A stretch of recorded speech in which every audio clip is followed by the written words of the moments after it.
This is a little discussion here on flywheel magnetos, and it's somewhat inspired by the great articles in the latest Antique Outboarders from Bill Mohat on magneto, kind of magneto theory and how they work, and it's a wonderful, wonderful articles. So what I wanted to discuss is initially some of the history of the flywheel magneto, and really started with the Evernude company, and the flywheel magnetos first appeared in 1914 for commercial use. And was this after Ole left, who loved battery ignition? I don't know if Ole, was the inspiration to say, hey, let's we've got this flywheel here, maybe we can use it, let's make a magneto. I'm not sure if he was inspiration or it came at the same time when he left, or I think Ole tended to be a real strong battery ignition guy, and I'm not so sure that he was a strong advocate of magnetos, but that we'll never know that. But anyway. Well, it seems to me if you've got a guy leaving the company who was totally battery ignition, and when he started up again he was battery ignition, right, that these magnetos appeared very shortly after his departure, it was obviously something that most of the people other than Ole felt was important, right, to have it self-contained. Right. Supposedly, from what I read, a guy named so-called Jump Spark Miller, who worked for Evernude, was the guy that developed this flywheel magneto. And the Evernude flywheel magneto,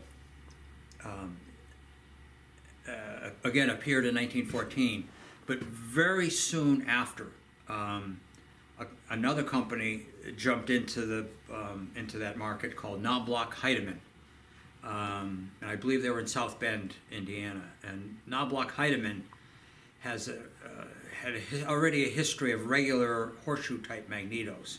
And actually, they were a supplier to the first Wright Brothers Flyer. That first engine had a Knobloch Heidemann horseshoe magnet-type magneto. So they already had an established history, and at some point they decided that the outboard industry needed a flywheel magneto. And that magneto appeared in 1915, ready to go as a magneto that other outboard companies could buy, and that magneto was used. I've seen it used on Cobans in 1915, Watermans, Lockwood Ash, and others that I can't even remember. But it was immediate success. But a little bit of the history then. Moved along through the teens. Evernude at some point decided to sell their flywheel magneto to other companies as well. So it's possible to see Kales with the Evernude magneto.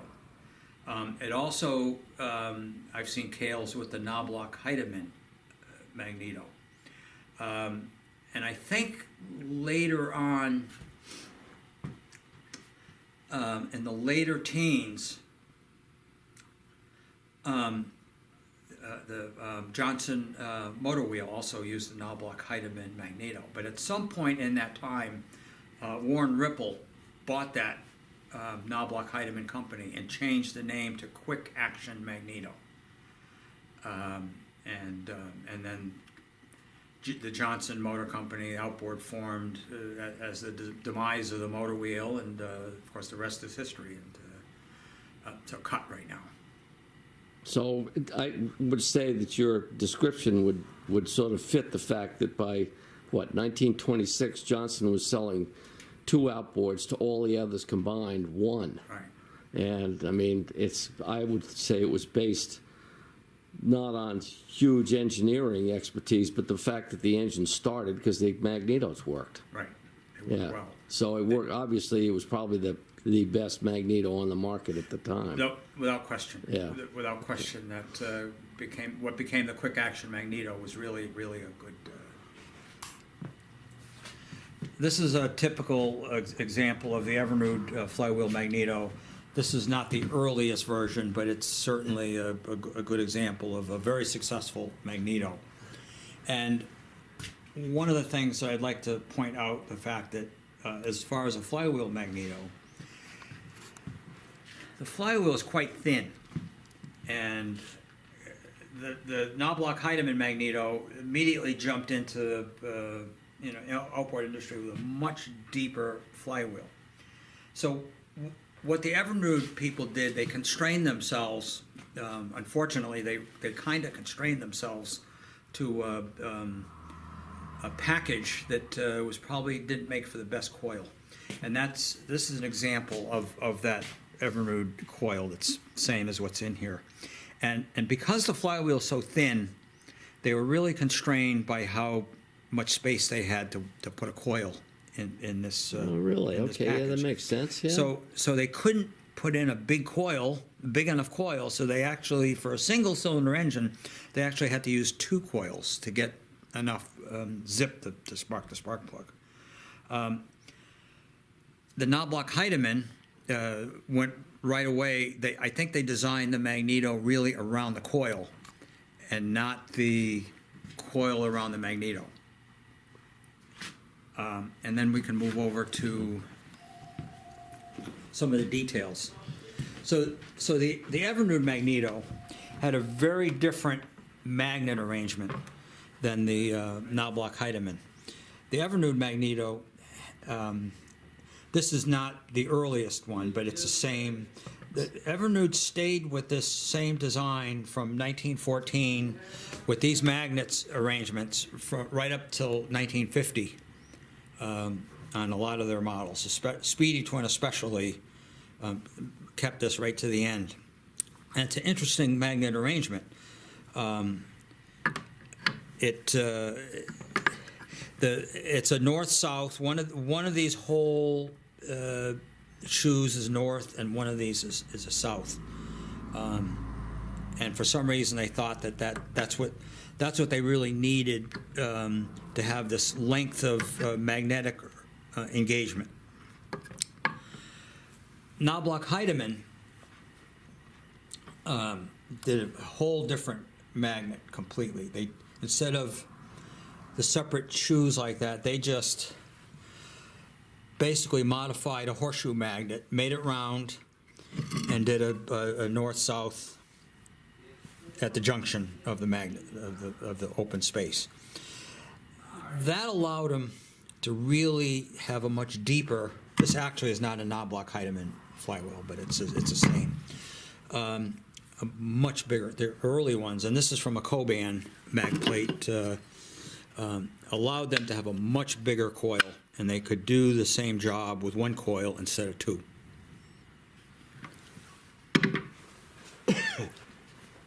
Were they still using two coils on this Evernude type magneto into the 50s? No.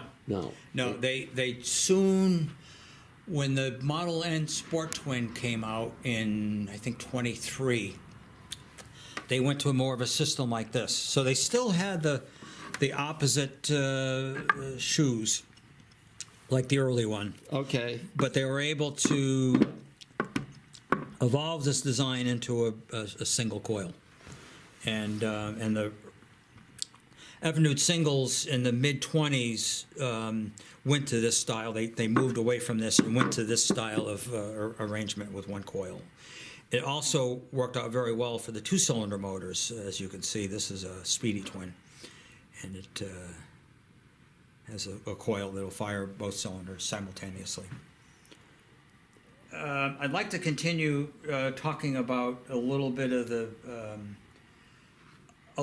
history, but also more into the details of these magnetos.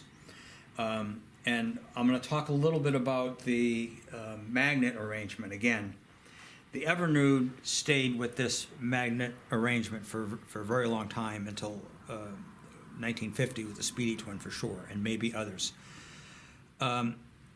Knobloch Heidemann went to a different magneto or magnet arrangement completely, and that later became the quick action magneto. And this is an example of an early Johnson quick action magneto. The magnet is still the north-south arrangement without the two poles, separate poles. Very compact coil. This Knobloch Heidemann, evolved into the quick action magneto company with Warren Ripple and the Johnson Motor Company, and that's what this is. This is a Johnson magneto from about a 1922 Johnson Light Twin. This type of magnet arrangement seemed to dominate the field. So, And why did it dominate the field? it was a very hot magneto, and I guess probably maybe cheaper to build than this, easier to make this. How about the company that used that magneto? One of the reasons they were successful, as I said before, is because their engine started. It was very, very well-designed magneto. It's a very hot spark. Their coil winding was superior to anybody. For some reason, they really knew how to... Did they have better winding machinery, or...? I don't know, but it must be by, what you can see today. These coils are usually still good after almost 100 years. They're still really, really good. Even their condensers are good from the 20s. Yeah, I run in, I have a K35 over there that's got the original condenser in it, and it still meets spec, and it has no leakage. Yeah. So it says a lot for the quality of that magneto. Yeah. The Evernude magnetos, their survival rate is not good at all on the robot motor. The magnetos that have this style coil, the survival rate is very, very low. So anyway, so moving along, when the quick action magneto company basically became the Johnson Motor Company, their original business of selling magnetos to other outboard companies really diminished. In fact, I'm sure there was at the Johnson Motor Company saying, we can't keep up with our own magneto production. Why are we selling these magnetos to other companies? So that would have been around 1921, 22. They were probably making decisions to cut back on that commercial magneto business. And it opened the door for other companies to say, we want to be a magneto supplier. And the two that jumped in around 1925 was the American Bosch. Have you got an example of that here? This is American Bosch right here. American Bosch right there and there. And who was using this at that time? Kale. This is a Kale? Yeah, that's Kale. Hartford, Indian, and a few other makers bought these mags. And do you have an Eisman here? Yes, I do. Well? So this one is an Eisman. So they jumped in 1926. The Lockwood 62T used the Eisman magneto. These look very similar to the quick-acting magneto. Yeah, so this is the important thing, is that Evernude stayed with this style of magnet. Knobloch Heidemann developed this style of magnet, and you can see that American Bosch decided that was the way to go. Do you think the patents had gone by then? Maybe, I don't know. Yeah, okay. And Eisman decided that there was no question that was the way to go, to do a proper flywheel magneto.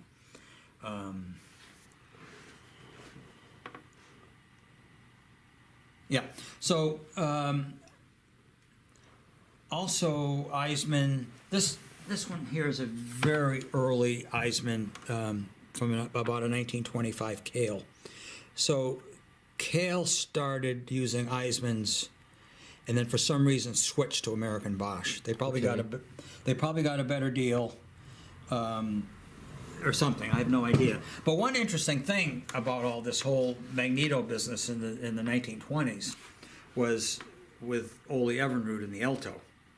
So Ole probably decided that he was going to go in the outboard business probably around 1918, 1919. I think he had a design probably 1919. And around 1920, he went back to the Evernude company to say, look, I've got a great design for you. You should use this design. And he was totally rejected.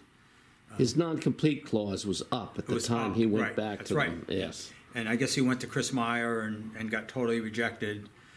And I guess went back home and he and Bess Evernude said, well, why don't we just make the thing ourselves? 5 years off, Yeah. enough money to start a new outboard company Yeah. from his share of the sale, the Evinrude, to Chris Meyer. He must have done very well in that sale. Yeah. Very well. Right. Yeah, back then, right? Yeah. Yeah. Well, he was able to take a 5-year vacation. Right, exactly. Yeah. So, but the reason why I'm talking about that part of the outboard history is, okay, here we are, 1920. What's he going to do for the ignition system for his new Alto? Okay. And he probably favored battery anyway. I think that he was more of a battery guy and anti-magneto.